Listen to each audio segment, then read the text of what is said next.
صحیح بخاری حدیث نمبر 261۔ حضرت عائشہ رضی اللہ تعالی عنہا نے فرمایا کہ میں اور نبی کریم صلی اللہ علیہ وسلم ایک برتن میں اس طرح غسل کرتے تھے کہ ہمارے ہاتھ باری باری اس میں پڑتے تھے۔ صحیح بخاری حدیث نمبر 262۔ حضرت عائشہ رضی اللہ تعالی عنہا نے فرمایا کہ جب رسول اللہ صلی اللہ علیہ وسلم غسل جنابت فرماتے تو پہلے اپنا ہاتھ دھوتے۔ صحیح بخاری حدیث نمبر 263۔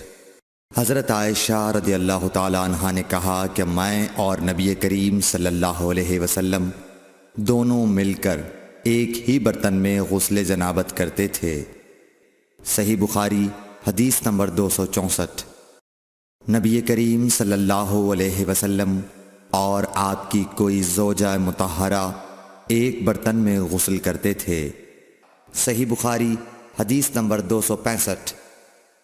میمونہ بنت حارث رضی اللہ تعالی عنہا نے کہا کہ میں نے حضرت صلی اللہ علیہ وسلم کے لیے غسل کا پانی رکھا اور پردہ کر دیا۔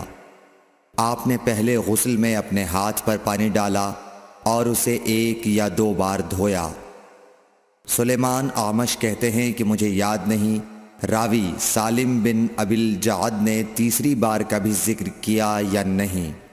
پھر دائیں ہاتھ سے بائیں پر پانی ڈالا اور شرمگاہ دھوئی، پھر اپنے ہاتھ کو زمین پر یا دیوار پر رگڑا، پھر کلی کی اور ناک میں پانی ڈالا اور چہرے اور ہاتھوں کو دھویا اور سر کو دھویا، پھر سارے بدن پر پانی بہایا، پھر ایک طرف سے رکھ کر دونوں پاؤں دھوئے۔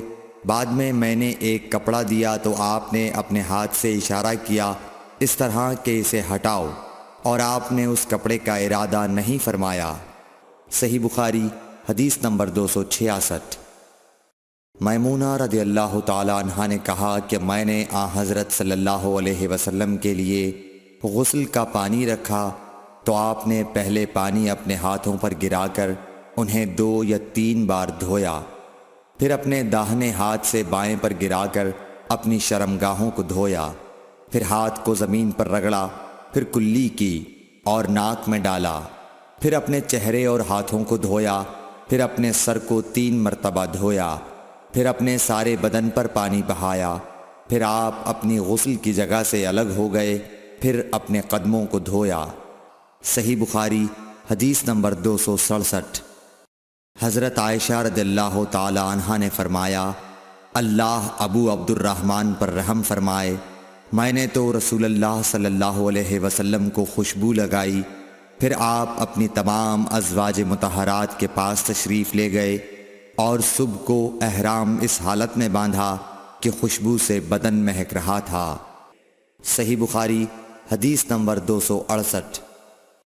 نبی کریم صلی اللہ علیہ وسلم دن اور رات کے ایک ہی وقت میں اپنی تمام ازواج مطہرات کے پاس گئے، اور یہ 11 تھیں، 9 منکوحہ اور 2 لونڈیاں۔ راوی نے کہا میں نے انس سے پوچھا کہ حضور صلی اللہ علیہ وسلم اس کی طاقت رکھتے تھے؟ تو آپ نے فرمایا کہ ہم آپس میں کہا کرتے تھے کہ آپ کو 30 مردوں کے برابر طاقت دی گئی ہے۔ صحیح بخاری حدیث نمبر 269۔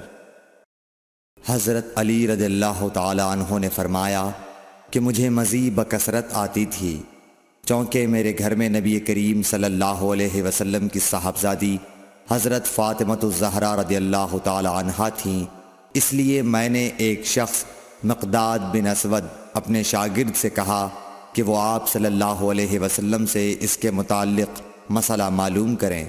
انہوں نے پوچھا تو آپ نے فرمایا کہ وضو کر اور شرمگاہ کو دھو، یہی کافی ہے۔ صحیح بخاری حدیث نمبر 270۔